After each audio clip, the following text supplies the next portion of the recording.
Hey, girlfriends, how are you today? I am so blessed to be here with you today. You know where I am? I am in Idaho, in Blanchard, Idaho. And I'm looking at the mountains. I wish you could see them. They're absolutely gorgeous. We're in the RV. My husband and I are traveling the country, and we're interviewing people to see what God is doing in and through them in the US of A. And today I have got a woman on, and I'm so blessed to have her with us because her time is precious. Her name is Abby Johnson, and the last time I had her on the show, we talked about abortion, and I told my husband that this is the most important show I've ever done in my life. And so I feel the same way about the follow-up we're having today. Let me tell you a little bit about Abby just for a second, if I could. She was a Planned Parenthood abortion clinic director turned pro-life advocate. She's a CEO of And Then There Were None. She has been on Fox News just actually the other day as well, a speaker at various events. She's highly in demand, including she has spoken at the National Republican Convention. We had her shows on number 187 and 188, and it was titled And Then There Were None. You can hear her biography there at length. And friends, we went behind the scenes in the details of what happens in Planned Parenthood and the lies they're sharing with their clients, as well as a front row seat to how the procedures were done. Abby's ministries are Pro-Love and Love Line, and you can please find her at proloveministries.org. Abby, thank you for coming on the show. Of course. Thanks so much for having me again. You know, I was thinking we were going to be celebrating and talking about how Roe versus Wade got overturned. And this is over a 50-year law that has been in place that has now been overruled by the federal government. And boy, a few things have happened since that got passed. Can you share with me a little bit what is about the battle that is going on and what is their argument? Yeah, so we are celebrating, right? We are very excited that Roe has been overturned. It's a great day. Roe was an abomination to God. It was an abomination to our country. We saw over 60 million babies killed, aborted because of Roe. The law is a teacher, right? And a lot of people say, politics are upstream from culture. And some people say culture is upstream from politics. And it really is both, right? It's not one or the other. It's both. And that's what we see. A lot of people say, well, I've always been against abortion, but it's legal, so it must be okay. And we heard that a lot in the abortion clinic, actually. And so, when Roe is, now that Roe has been overturned, there have been already, about a dozen states that have already enacted trigger bans, or they will, within the next couple of weeks. Abortion is already illegal in many states. Abortion clinics have closed down in many states. My state is one of them. Yeah, my state is one of them. Texas, one of the largest states with the highest abortion numbers. Can't get an abortion in Texas now. Can't get an abortion in Missouri. Can't get an abortion in Tennessee. Many of the southern states, abortion is now completely off the table. That's already saving thousands of lives, right? Mm-hmm. So we're very excited about that. We feel very fortunate and victorious. But is there much, much work to be done? Absolutely. Okay. And it's really strange, Shug, because when you look at what the other side is fighting for, they are seething with this desire to kill babies. And it's deranged and it's demonic. Mm-hmm. And if there was ever a time for us to see Satan right in front of us, mm-hmm. it's right now. Yeah. And you go to these rallies, you go to these protests, and I've seen a lot of videos, and these women are like, we love killing babies. We love killing babies. And it's just the things that are coming out of their mouth. And even if they're just trying to be, shocking or whatever, the fact that they would even say something like that Yes. is just so disgusting and evil. Well, and I agree with you. I think, the time is near. Christ is going to be coming soon. I can feel this in my bones. And on Fox News the other day, you were talking about how the turmoil in the protesting, they keep going back and forth like they don't know what they want. Can you explain what that means? Yeah. I mean, for so long, people who support abortion were like, we don't want the government in our bodies. We don't want the federal government telling us what to do. And so when the Supreme Court came back, they said, we agree, right? And that's what Roe was doing. It was basically saying that the federal government had a say in what women could or couldn't do with their bodies. And so because of that, they said, well, you know what? Abortion isn't in the Constitution. There should not be a right to abortion or not in the Constitution. And so we're completely removing that. We're giving it back to the states, right? The federal government should not have a say in what you do with your bodies regarding abortion, right? And so they said, we're going to give it back to the states. That's what abortion supporters have been saying they've wanted, right? They want the federal government out of their bodies, right? So the Supreme Court said, we agree, right? And then they're like, wait, no, that's not what we wanted, right? And so then they said, we want democracy. We want democracy. So the Supreme Court said, agreed, right? We're going to give you democracy. Now it's back to the states. Now you really are going to legislate this from a state level, right? So what do you have to do? Well, you vote in the legislators you want to support abortion rights or not, or, whatever at the state level. It's going to be up to the will of the people in that state. And now they're like, well, no, not that kind of democracy, right? We don't want that kind of democracy. So the Supreme Court literally has given them everything that they were fighting for and saying that they wanted. And now they're upset. And then you've got, all of these people, all of the abortion supporters have said for years, you're only pro-birth. You're only pro-birth. That's all you are. You don't care about, women and children after they're born. And for decades and decades, the pro-life movement has been proving that to be completely false. That's a completely false narrative, right? We have over 3,000 pregnancy resource centers in the United States that are providing really comprehensive care for women and their children after birth. There's over 3,000 in the United States where women can go to. How can they find that list? Is it online? What do they Google? What do they do? If they just Google pregnancy resource center or pregnancy center and then their town, the closest one will pop up. Pregnancy center near me, the closest one will pop up. And they've been doing that for decades, right? And then, we sort of prove them wrong in this area. And then there's this group, Jane's Revenge, that comes out and they start firebombing and vandalizing these pregnancy resource centers. So they have been criticizing us for not doing, for being pro-birth, right? And they were like, no, we've been doing this for decades, pregnancy resource center. And then they're sort of like, well, where are they? Because we want to vandalize them. Yeah. It's like, wait a minute. It's really, it's spiritual battle is what it is. It is. It's a spiritual battle between good and evil. And, really politics as much as it plays a huge role in this as well. But we're talking about millions of babies being murdered, a great genocide. And I wish that our listeners could know what that you learned behind the scenes at Planned Parenthood. Can you just share a little bit with them? They need to hear the realism of this and what's going on. Yeah. I think that, honestly, I think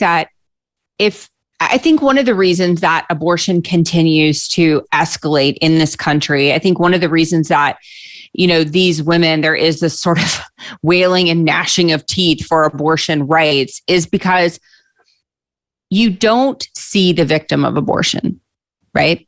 When that baby is killed in the womb, it's done in secrecy. It is done in the womb. And you don't see that baby's heartbeat extinguished. You don't see this child being ripped apart in, her mother's womb. You don't see, the child's limbs being torn apart, piece by piece. You don't see it.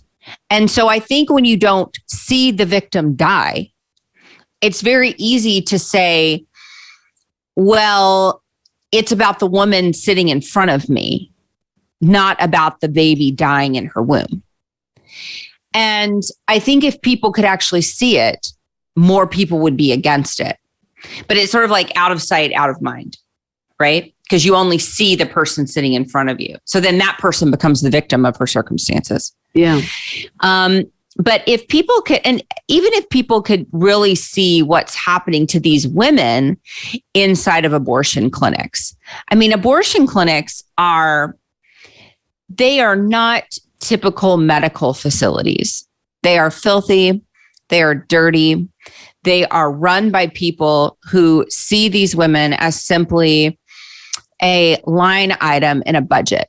These abortion facilities have quotas for the amount of abortions they have to perform. They are coercive. They are manipulative. They are not giving women options. You know, I tell people all the time, once a woman has walked into an abortion clinic, her choices are off the table. You know, we hear from former abortion workers all the time that they physically held women down on the table, even as the woman is yelling, like, no, I don't want to do this anymore. They would physically hold her down on the table and force her to have an abortion and just inject her with sedation to keep her quiet. And this is what your ministry does. Yes. You know, Pro-Love Ministries. Share a little bit about what you guys do. Yeah. So one of the things we do is we help get abortion clinic workers out of the abortion. Out of the abortion industry. And we help get them into a relationship with Jesus Christ because, you know, they themselves have participated in terrible things that they didn't think they were going to be a part of, right? Because they got into the abortion industry thinking, I'm going to help women. And then all of a sudden they're piecing body parts of babies back together. All of a sudden they're, you know, holding women down on the table. You know, they're listening to the things that these doctors are saying about these, you know, women's body parts, their genitalia. You know, they're making jokes about the way their bodies look. And they're like, wait, this is not helping women. This is not what I signed up for, right? They're watching women almost bleed to death on a table and being told they're not allowed to call an ambulance. And so, you know, they want to get out too. And then Loveline is a 24-hour crisis line for women in crisis.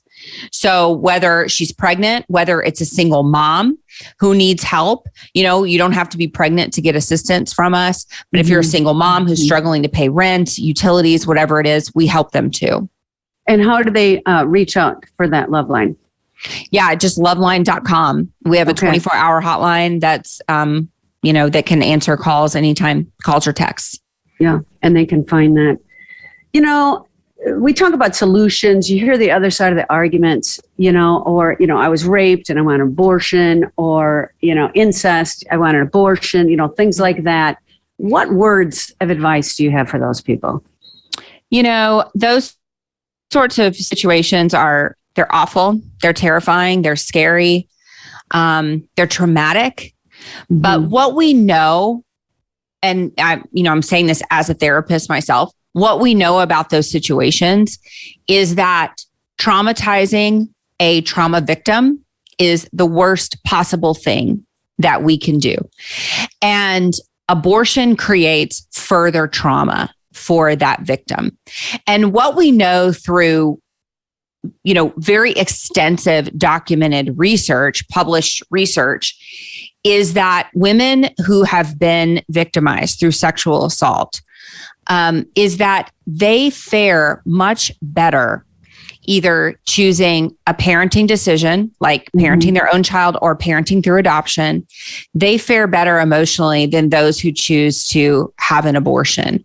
Because the women who have abortions after sexual assault, they are creating another wound that they have to heal from.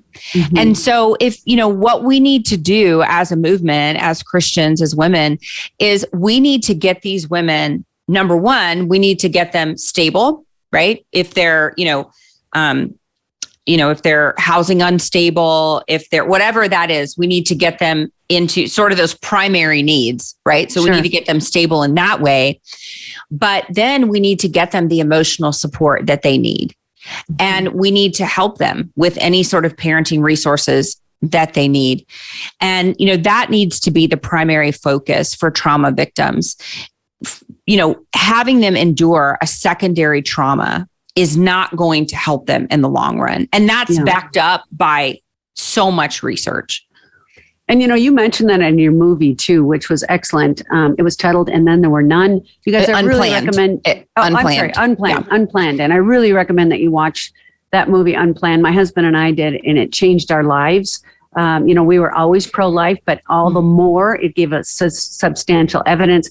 And, with this situation where the president decided to enact an order that he signed that abortion become more available for people, he also talked about making sure that the medical abortion, I don't know if I'm saying that correctly, would become more available to people so they can abort their child. But in the movie, you talked about that being even worse and more painful. Can you explain that for the women? Yeah. So medication abortion, or sometimes called chemical abortion, is the RU486 pill. And it's a series of pills that a woman takes. So the first pill, mifeprex, is a pill that actually kills the baby. It deprives the baby of progesterone, which essentially is food for a growing baby. And then the second set of pills, called misoprostol or cytotec, are pills that cause the uterus to contract, like labor contractions, and then you expel the baby essentially into your toilet. And then the woman has to make a decision on flushing her baby down the toilet. It is an extremely painful process. The woman does have labor intense cramps while she's passing her baby. It's very, very painful. It's excruciatingly painful. It's very traumatic for a woman to go through because she's laboring. She's going to see her baby come out of her. It is bloody. I don't think, most women throw up. They, the pain is so intense. The woman usually starts sweating, which is something that most women, if you haven't gone through labor, that's something that they've never experienced before, that sort of intense pain where you just start sweating. And then, the physical complications are much more severe. So you are 20% more likely to have a severe physical complication with a medication abortion over a surgical abortion. And the scary part of that is that you're in your home. So if you start hemorrhaging to death and you live, let's say, in a rural community where you are an hour and a half, 2 hours, or even an hour from an emergency room, you may die before you get to an emergency room. Or if you're alone, you can't drive yourself to an emergency room. If you're out of, the area for an ambulance to come pick you up, and you can't drive yourself to an ER. There could be possibly deathly consequences for having a medication abortion. And people just don't understand this. And now a lot of women are getting these pills mailed to their home. So and that's what the president is trying to support. Yes. And you also had talked about at one time, the length of time. Ladies, if you're thinking, okay, I'm going to abort this child, take this pill, boom, we'll be done. No, the length of time of recovery is a long time. Because you've gone through such a suffering. And, so this is just a topic that just breaks my heart. And I just know it breaks God's heart, you guys. God is so clear. He says in scripture, for you created my inmost being. You knit me together in my mother's womb. And another verse says, I praise you because I'm fearfully and wonderfully made. Your works are wonderful, and I know that full well. My frame is not hidden for you when I was made in the secret place, when I was woven together in the depths of the earth. And this is one of my favorites. Your eyes saw my unformed body. All the days ordained for me were written in your book before one of them came to be. Friends, if you've already had an abortion, there's forgiveness, there's second chances. Repent, give it to God, ask for forgiveness. And I got to tell you, he forgives us as far as the east is from the west. But if you're pregnant right now and you're thinking about abortion, I really want you to think about adoption. Can you talk a little bit about that? Yeah, one of our children, we have 8 kids. One of our children is adopted, and it's a very open adoption. So we see his birth mother. She's a part of our family. I always say when we adopted Jude, we adopted his birth mother as well. It's just been such a beautiful blessing for our family. I'm not going to say it hasn't been hard. I'm not going to say that there hasn't been grieving from her side, that, adoption is hard. It's painful. It's beautiful. But it is such a gift, and it's been a gift for us. It's been a gift for his birth mother. And the beautiful thing about open adoption is that you navigate it together. And we really sort of co-parent him, and it's really just been an amazing opportunity. And I think a lot of people don't understand adoption. A lot of women don't consider adoption because they don't understand it. We have partnered with Abiding Love Adoptions, and they work specifically with birth mothers, and they really help equip women who are considering adoption or just who have questions about adoption. They are birth mother advocates. And so if anybody is thinking, maybe I have questions about adoption, or maybe adoption would be a good path for me, I encourage them to get in touch with Abiding Love Adoptions and have all of their questions answered. Okay, so they can Google that, Abiding Love Adoptions. They can find that information. They can go to proloveministries.org, which is your organization as well. They can also go to the one that you had mentioned, Loveline. You can Google that and look that up as well, friends. Resources are abundant. Abortion is not the only way. And I know some people find that a form of contraception, but it's not. Because we've already learned that God's will is that he has created and formed this beautiful child, and that child does not have an opportunity to live. I love what you said on your Twitter feed. It said you shouldn't punish your child because you weren't planning on them. Your child deserves to live regardless of whether you were expecting them or not. Those were good words of wisdom, Abby. Do you have any last words that you'd like to share with our listeners around this topic? Yeah, well, I just want to say that, even if you live in a very red state where abortion is illegal now or unavailable, or, whether or not you live in a very deep blue state or, somewhere in between, now is not the time for us to give up or for us to relent as Christians, as pro-lifers. Now is actually the time for us to really double down on our pro-life efforts. We have pregnancy centers in our area that need our help now more than ever. So if you are not involved with a local pro-life resource, you need to be. If you have not taken a tour of your local pregnancy center, you need to. If you are not a monthly giver to your local pregnancy resource center or pro-life group, you need to be.